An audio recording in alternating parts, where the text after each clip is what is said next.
you join me on day 3 of my trek along Hadrian's Wall. There it is behind me, and you can see the rolling countryside there beneath. And today there is a lot of wall to see, so join me for this film.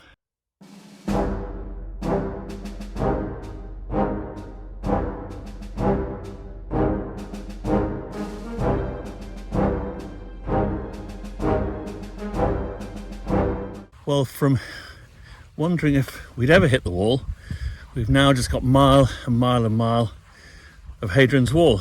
Some of it quite low, but that's just because a lot of it has been pilfered, particularly in the Middle Ages and after, right through to the 19th century. But there it is behind me, stretching behind me, and very impressive it is too.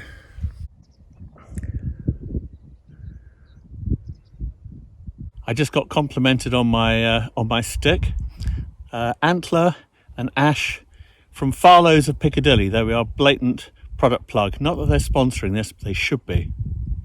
I got to say, this is never-ending wall, and I can't imagine what it must have been like for anybody who had to march along this wall. Though I don't know if that happened very often, if they just stayed to their bit of the wall. But you might be able to see in the distance there, somebody's actually jogging along the wall, which is the very modern equivalent of what our Roman soldiers used to do.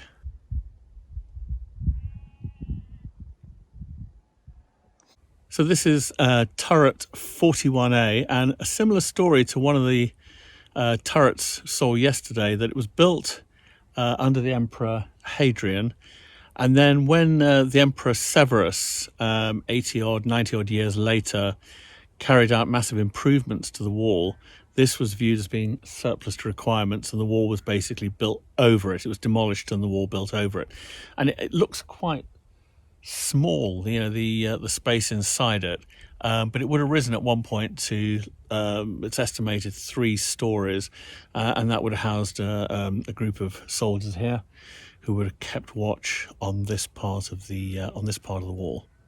And just to give you an idea of how small the space is inside here, I mean, it literally looks like you couldn't swing a Roman cat in here, but clearly this might have been some sort of a space with a hearth, maybe when the soldiers came in from a hard day on the wall, and then up above, sleeping quarters, and then of course keeping watch at the top. So one has to assume this was the amount of space that a soldier in the Roman army expected and lived with.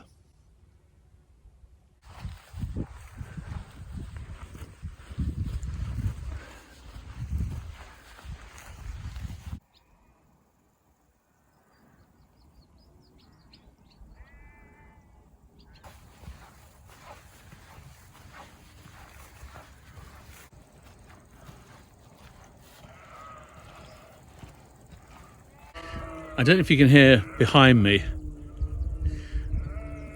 There you go. There's one of the constant sounds all the way along Hadrian's Wall is the sheep. There they are, bang away all the time. It just accompanies you all the time. So the idea that the countryside is peaceful and tranquil, forget it. These animals, they are noisy. There they are.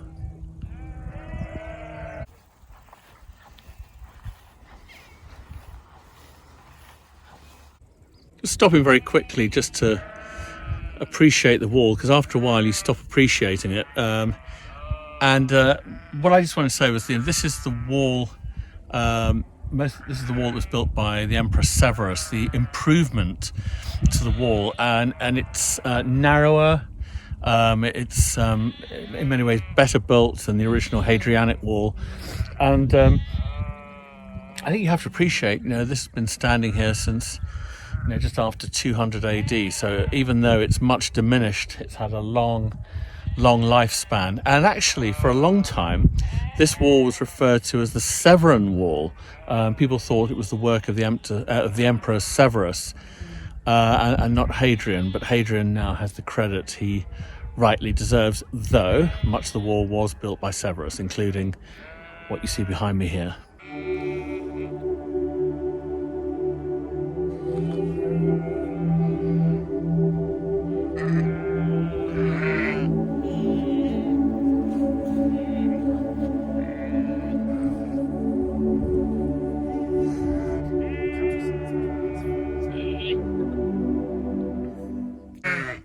So if you can hear me over the sheep, this mile castle is, you can see it's occupying very sloping ground, and it looks a bit odd actually. You know, it's the brickworks are very definitely at an angle, but this was viewed as a point which was weak and vulnerable to the barbarians, quote unquote, getting over the wall. So they put a mile castle here to protect the frontier.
So I don't know if you can see in the distance, but there is Thirlwall Castle, built in the 12th century by the Thirlwall family. And I'm afraid to say that yes, indeed, they did use a lot of the stone, and I mean a lot of the stone. It's looking at it here, it doesn't really give you, doesn't give credit to how big this castle is. The walls are very high, and yes, they basically ransacked the wall to build the castle.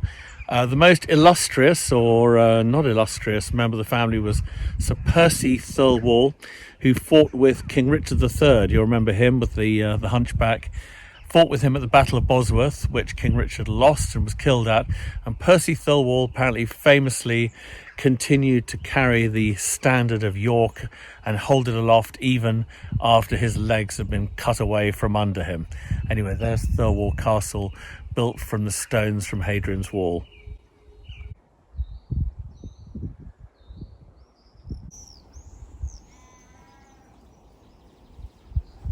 So this is Thirlwall Castle at a closer up vantage.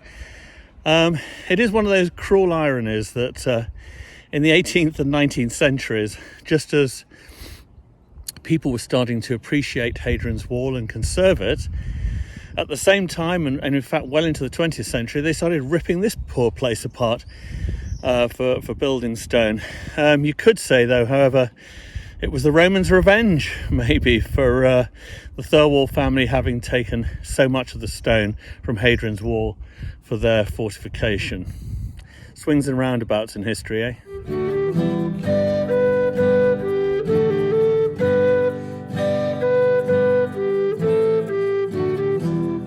Well, here we are in the very epicenter of the castle, and it would take a huge leap of imagination to imagine the Thirlwall family here dining and entertaining their guests and hanging out with their retainers and getting ready to go off and campaign with King Richard III against the Tudor usurper who would eventually, of course, kill him. But as I say, it has been, as you can see, pretty comprehensively ransacked, but at the same time you can see where those stones came from, can't you? Those are stones from Hadrian's Wall, so I do think Hadrian's ghost is having the last laugh here.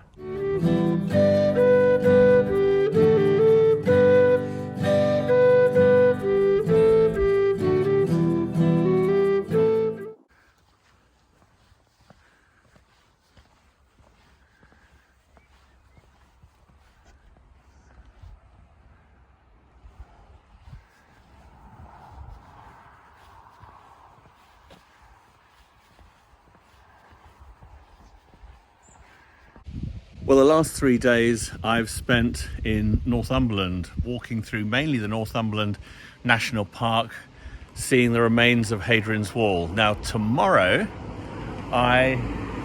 make sure I don't get run over. Tomorrow I cross the county line, as it were, into Cumbria. In fact, I've just crossed the country line into Cumbria, and it's Cumbria that is the second half of Hadrian's Wall, ending in Carlisle. So tomorrow you're going to find me in Carlisle, and I'll show you what you'll find at the westernmost end of Hadrian's Wall.